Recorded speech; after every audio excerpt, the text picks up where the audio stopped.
ساتھیاؤ، میں اور آپ آج کی اس بزم میں یہ پختہ عزم کر کے اٹھیں کہ آج ہم خود بھی اور اپنی اولاد کو بھی، اپنے دوستوں کو بھی، میرے والد گرامی فرمایا کرتے تھے جس سے دوستی ہو نا انگلی پکڑ کے دین کی راہ پہ لے آؤ، یہ دوستی کا حق ہے۔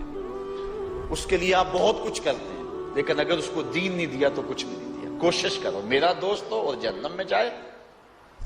والدین بچے کے مستقبل کے لیے کتنی کوشش کرتے ہیں، لاکھوں روپیہ لگاتے ہیں مستقبل ٹھیک ہو جائے، کرتے ہیں کہ نہیں کرتے؟ یونیورسٹیوں کے اندر، کالجوں کے اندر کتنی بھاری فیسیں بھرتے ہیں۔ اتنا کچھ کیوں کر رہے ہو؟ میں نے دیکھا بوڑھا باپ اپنی کمر پہ بوریاں لاد کے مزدوری کرتا ہے، مائیں اپنا زیور بیچ رہی ہیں کہ اولاد پڑ جائے۔ میاں اتنا کچھ کیوں کر رہے ہو؟ جی مستقبل ٹھیک ہو جائے۔ یہ مستقبل کتنا ہے؟ 20-25 سال کا، اور جو اصل مستقبل ہے اس کی فکر ہی نہیں کسی کو۔ اصل مستقبل تو وہ ہے، اللہ اکبر۔ دونوں ملک جائے بیٹا تو ماں کہتی ہے بس دعا کرو کہ میرا بیٹا خیریت سے پہنچ جائے۔ بیٹی کی شادی کرتی ہے تو ماں کہتی ہے دعا کرو کہ اپنے گھر میں اس کو چین مل جائے۔ کسی کا انٹرویو ہوتا ہے، لوگ کہتے ہیں جناب دعا کرو کہ اس انٹرویو میں وہ کامیابی سے گزر جائے۔ میں کہتا ہوں جب قبر میں اترتا ہے پھر کسی نے آ کر کبھی نہیں کہا کہ دعا کرو مشکل گھڑی آ گئی ہے خیریت سے گزر جائے۔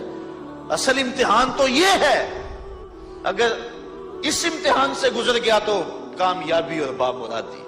یہ تھوڑا سا مستقبل دنیا کا، اس کے لیے ہم کتنے پیسے لگا دیتے ہیں۔ سب کچھ اولاد کو آتا ہے، ہر شے فر فر پڑھتے اور بولتے ہیں، دعائے قنوت بھی نہیں آتی ہوتی۔ تو ہم اپنی اولاد کے لیے دین کا تحفہ اس کو کبھی نہ چھوڑیں۔ اللہ اکبر۔ کوشش کریں، محنت کریں۔ حضور نبی رحمت صلی اللہ علیہ وآلہ وسلم نے ان بد عمل واعظین کی بات بھی کی ہے کہ جو لوگوں کو نیکی کا حکم دیتے ہیں اور خود اس پہ عمل نہیں کرتے۔ آج ہمارے کچھ واعظین لوگوں کو تو واعظ و تلقین اور نصیحت کرتے ہیں اور خود نماز میں سخت سستی کا ارتکاب کرتے ہیں، اور جس سے قوم کے اندر نماز میں سستی عملاً پیدا ہو جاتی ہے۔ کوئی عرس کی تقریب ہو، کوئی محفل نعت ہو، کوئی جلسہ ہو، کوئی شادی کی تقریب ہو، نماز کے وقت کا پورا خیال رکھا کریں اور اس بات کا لحاظ رکھا کریں۔ بلکہ ہمارے ہاں ایک عجیب سا فیشن ہے اور عجیب سی بات ہے، میں بڑا حیران ہوا کرتا ہوں کہ عشاء کے بعد جب جلسے ہوتے ہیں نا ہمارے مساجد کے اندر، تو مغرب سے اعلان شروع ہو جاتا ہے آج رات فلاں صاحب خطاب فرمائیں گے، اور پھر جب نماز عشاء ہوتی ہے تو ہمارا نقیب محفل کھولتا ہے لاؤڈ سپیکر اور وہ اعلان کرتا ہے حضرات جماعت ہو چکی ہے، اب مسجد میں آ جائیں۔ یعنی یہ نماز کو ہلکا کرنے والی بات ہے۔ انہوں کو کہا جا رہا ہے کہ بلکہ بعض تو کہہ دیتے ہیں جس کا تمہیں ڈر تھا وہ گزر گئی ہے، اب آ جاؤ، کیا لینا ہے جلسے میں آ کر اگر نماز ہی نہیں پڑھنی ہے تو۔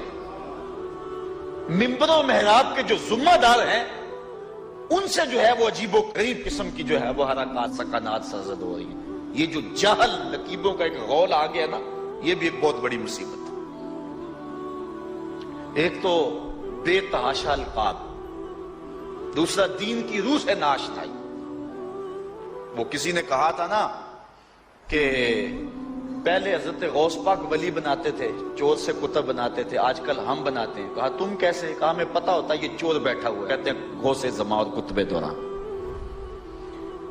بے تحاشا اور بے تکا انداز، اور پھر دین کی روح سے یہ ناشنائی کہ باقاعدہ اعلان ہوتا ہے جناب جماعت ہو چکی اب تو آ جاؤ۔ تو کیا کرنا ہے ساری رات جاگ کے اگر عشاء کی نماز ہی نہیں پڑھی؟ نماز کو ہلکا کیا گیا ہے۔ اسی طرح جلسہ لمبا ہو رہا ہے اور نماز کا وقت سکڑ رہا ہے۔ ان چیزوں کا التزام کرنا ہے، ہم نے کوشش کرنی ہے۔ اور یہ بھی ایک مصیبت ہے کہ دربار بڑا اونچا ہے اور مسجد کے اندر جانوروں کی بینٹیں پڑی ہوئی ہیں۔ حیثیت تو مسجد کی ہے، دربار کی تو ثانوی حیثیت ہے۔